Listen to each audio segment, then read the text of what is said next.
Good morning. I just wanted to take a minute to muse really about Otto and Rachel Corrie. We're here in Olympia. We're all dealing with Evergreen, and there are victims in this craziness that is on. I do not call it liberalism. I'm a Kennedy baby.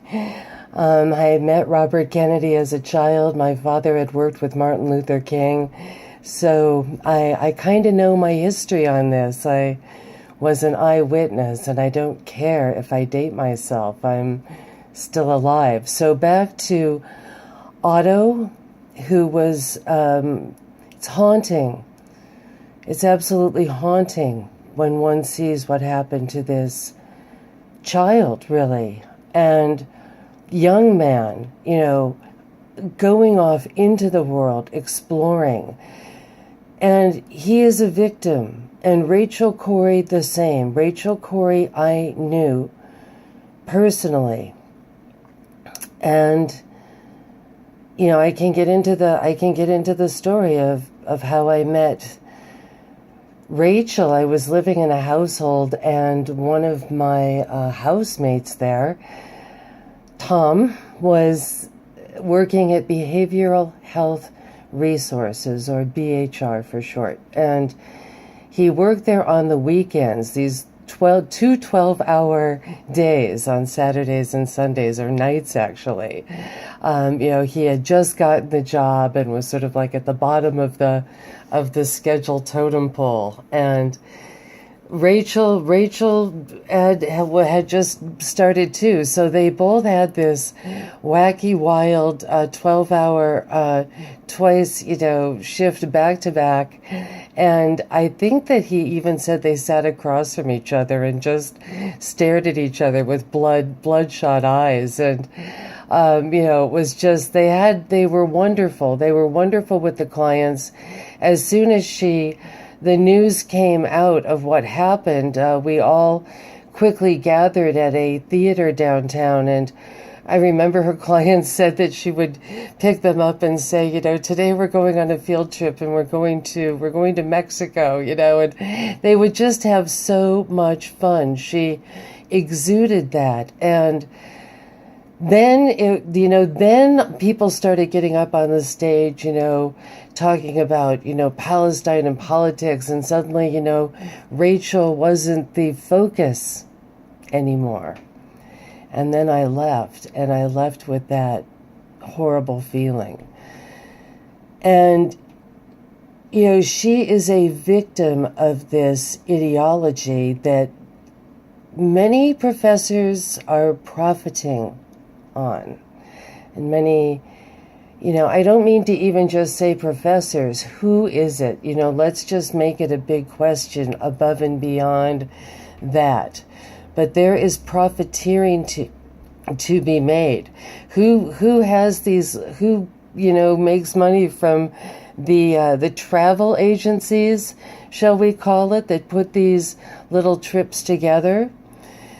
Who benefits and who suffers? And in looking at all this footage, and in having been a student at Evergreen myself, I realize, of course, and did then, that the students are just fodder. They're not, it's not any longer a learning institution. The colleges have been kidnapped.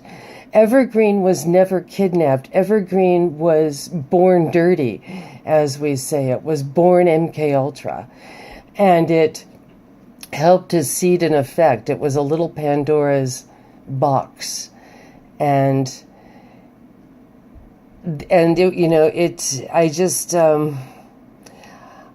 know, I'm just so sad to think about Otto, and my prayers are to his family. I am an eternal optimist. I pray for a miracle. I just absolutely pray for a miracle. And thank God you have him home, and we are going to work on this. And shame on all of you who made it so that he felt that he was safe going there, there is a false sense of security. And that's where these people just glaze over. I've been to the Soviet Union when it opened in 1976. I know what it is like. And we have people that are very, very glazed over. And, it's funny. Now that I said I was there, I know what it's like. In a way, maybe that doesn't even mean anything. We have kids that go down to Cuba and think it's like great. Although I haven't seen many moving there. So, that's another story. I don't know. I've seen a lot of them come back with really bad cases of diarrhea. And, that's something nobody likes to fess up to on these trips, is usually everybody comes back, half dead and with dysentery. I'll never forget the guy I met whose parents were doctors, and he said he went down there and they got to a little buffet and they were late. And so the buffet had just sat out in the sun and was covered with happy flies, and he knew better than to eat it, and he saw everyone else eat it. This was a Pastors for Peace caravan. And bless his heart, this wonderful Englishman, Patrick, looked at his watch, he said, as people were eating. And he set his alarm to, 45 minutes later or something, when he knew, the first bout was going to begin. And he said that was quite the smelly bus ride from wherever they were out in the countryside. Anyway, it's early. I've got to get going.